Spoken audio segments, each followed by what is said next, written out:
رب اشرح لي صدري ويسر لي أمري واحلل عقدة من لساني يفقه قولي.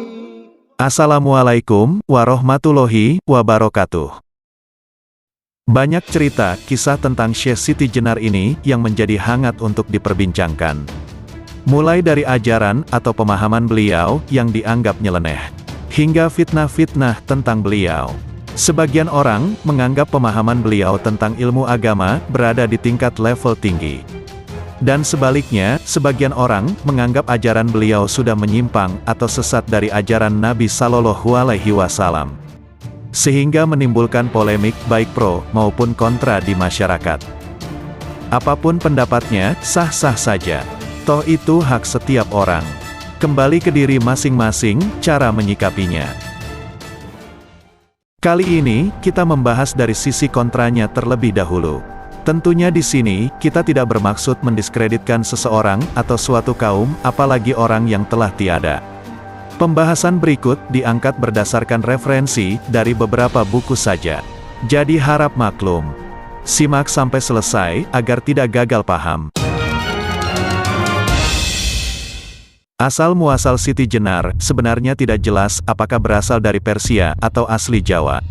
Namun, ajarannya cukup memberi pengaruh besar kepada masyarakat Indonesia hingga sekarang, terutama di Jawa. Siti Jenar termasuk anggota Wali Songo yang hadir pada pertemuan pertama yang diselenggarakan oleh Sunan Giri, ketua Wali Songo yang baru, sebagai pengganti Sunan Ampel. Di dalam pertemuan itu, dibicarakan tentang pemikiran Siti Jenar yang berkaitan dengan makrifat. Ternyata diketahui bahwa Siti Jenar punya pandangan menyimpang di dalam beragama.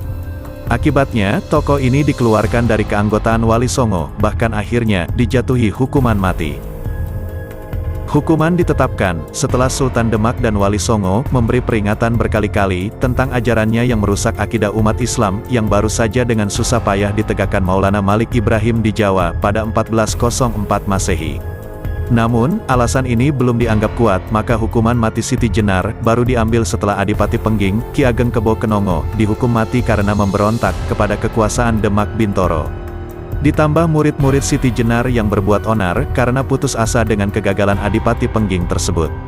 Kebo Kenongo adalah harapan terakhir bagi pengikut Hindu-Buddha animisme untuk mempertahankan ideologi mereka menghadapi pengaruh dakwah Islam. Sikap frustasi para murid Siti Jenar dimanifestasikan ke dalam bentuk ajaran Siti Jenar yang aneh. Mereka berkeyakinan bahwa manusia hidup di dunia ini sebenarnya dalam keadaan mati. Maka, manusia yang lalu lalang di muka bumi merupakan mayat-mayat yang gentayangan.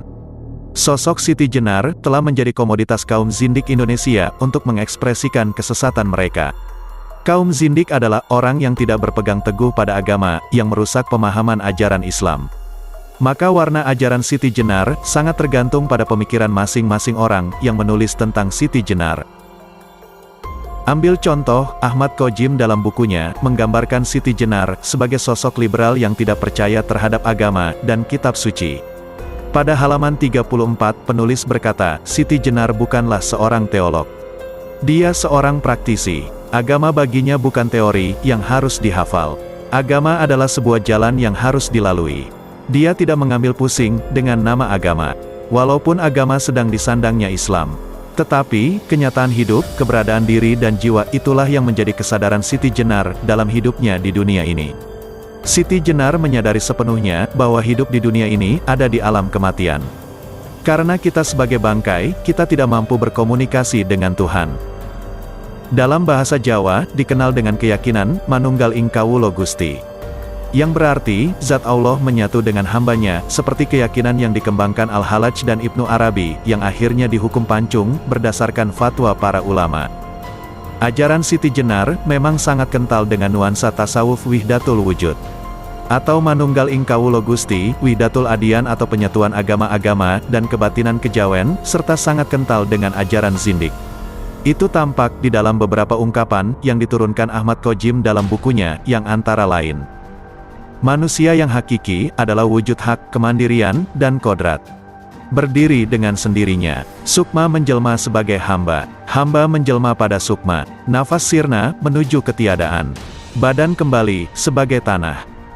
Adanya Allah karena zikir. Zikir membuat lenyap zat, sifat, asma, dan af'al yang maha tahu.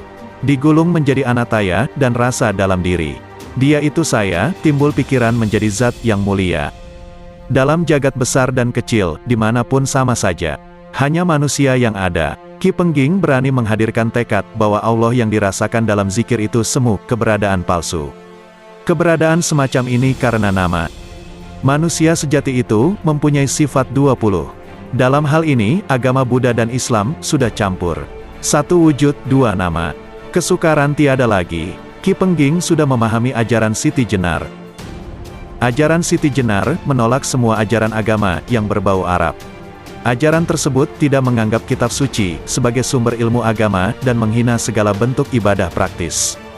Seperti yang ditegaskan Munir Mulhan dalam bukunya Ajaran dan Jalan Kematian Siti Jenar. Siti Jenar berpendapat bahwa ketika syahadat, sholat, dan puasa itu tidak diinginkan, maka hal itu bukanlah sesuatu yang perlu dilakukan. Demikian pula halnya dengan zakat dan haji, semuanya dipandang sebagai omong kosong. Sebagai kedurjanaan budi dan penipuan terhadap sesama manusia. Siti Jenar juga membuat alasan yang sangat aneh, bahwa menurut pandangan Jawa, pelaksanaan sholat 5 waktu itu, bukan sholat yang sebenarnya. Dan kalau toh tetap disebut sholat, maka pelaksanaan sholat yang tampak lahiriah ini, hanyalah hiasan dari sholat yang daim. Dalam pemahaman Jawa, sholat daim adalah sholat yang ditegakkan secara terus-menerus, tidak pernah putus. Baik ketika berjaga, maupun ketika tidur. Menurut Siti Jenar, hanya orang-orang yang dungu, dan tidak tahu saja yang menuruti aulia atau wali, hanya karena mereka diberi harapan surga, kelak di kemudian hari. Siti Jenar justru, tak pernah menuruti perintah budi, bersujud-sujud di masjid, mengenakan jubah dengan harapan memperoleh sejumlah pahala, yang akan diterima nanti. Ketaatan seseorang, juga bukan karena dahi, dan kepalan tangannya sudah menjadi tebal. Bahkan ajaran Siti Jenar, menolak mentah-mentah kitab suci, sebagai sumber ilmu, seperti kepercayaan yang menyebar di kalangan sufi ekstrim. Sebab menurut Siti Jenar, ilmu tidak dapat dicapai, hanya dengan membaca buku-buku, membaca kitab suci. Mendengarkan petua kiai atau wali. Orang yang berilmu, berarti mampu mengetahui kahanan, kenyataan, yang bebas dari panca indera, mampu melihat tanpa mata, mendengar tanpa telinga, membau tanpa hidung, merasa tanpa meraba, dan menikmati tanpa mengecap. Walaupun latar belakang kehidupan Siti Jenar tidak jelas, beberapa dokumen yang menjelaskan ajaran Siti Jenar sangat banyak menunjukkan sikap zindiknya. Di samping dengan zikir ojrat ripangi, dan matra-matra lebe lontang, yang menimbulkan kesesatan, dia pernah menyuruh membakar masjid dan mengingkari syariat Islam. Siti Jenar mengatakan, bahwa Al-Quran merupakan pegangan hidupnya, tetapi secara kontras, dia mengingkari hukumnya, dan menganalisa kandungannya menurut pemahaman wihdatul wujud, dan hawa nafsu zindiknya. Warna Islam pedalaman yang sinkretis, hasil rekayasa Sunan Kalijogo, yang berbeda dengan warna Islam di daerah pesisir murni, dimanfaatkan kaum zindik untuk merusak Islam. Mereka berpura-pura masuk Islam, namun banyak ajaran agama yang diselewengkan. Dan mereka terpecah menjadi 3 kelompok. Pertama, kelompok yang tidak menerima Islam secara kafah atau menyeluruh. Karena menurut mereka, agama lama juga tidak kalah baiknya. Bahkan sebagian mereka, membesar-besarkan peranan Sunan Kalijogo, adalah guru mistik terbesar, yang pernah ada di Jawa. Dan sebagai tokoh, dalam perkembangan Islam di Indonesia, khususnya Jawa. Kelompok ini, tidak ragu menggunakan doa berbahasa Jawa, seperti yang dicontohkan Sunan Kalijogo, dengan mantra betuah, dan kidung rumekso ingweya, yang sangat memikat hati. Dari sinilah, tumbuhnya aliran kebatinan atau kejawen, yang kemudian menjamur sejak akhir abad ke-19. Kedua, kelompok yang tidak mau menerima Islam, tetapi tidak berani menentang secara terang-terangan, lalu bersikap zindik. Kelompok kedua ini, masih melanjutkan upaya, seperti yang dilakukan Siti Jenar, pada masa hidupnya. Namun, sepanjang abad ke-17, mereka belum berani berbuat seperti gurunya, karena khawatir akan mengalami nasib yang sama, karena pemerintah Islam Mataram, masih sangat kuat. Ketiga, kelompok yang tetap tidak mau menerima Islam, dan tetap bertahan dengan agama apa saja, selain Islam. Demikianlah gambaran sekilas tentang pemikiran Syekh Siti Jenar yang membawa paham wihdatul wujud. Sekali lagi, di sini kita tidak mendiskreditkan seseorang atau suatu kaum, apalagi orang yang telah tiada. Pembahasan ini diangkat berdasarkan referensi dari beberapa buku saja. Jadi harap maklum, berikutnya kita akan membahas dari sisi pro kisah ini. Wallahu a'lam bishawab. Sekian, dan terima kasih sudah menonton. Wassalamualaikum warahmatullahi wabarakatuh.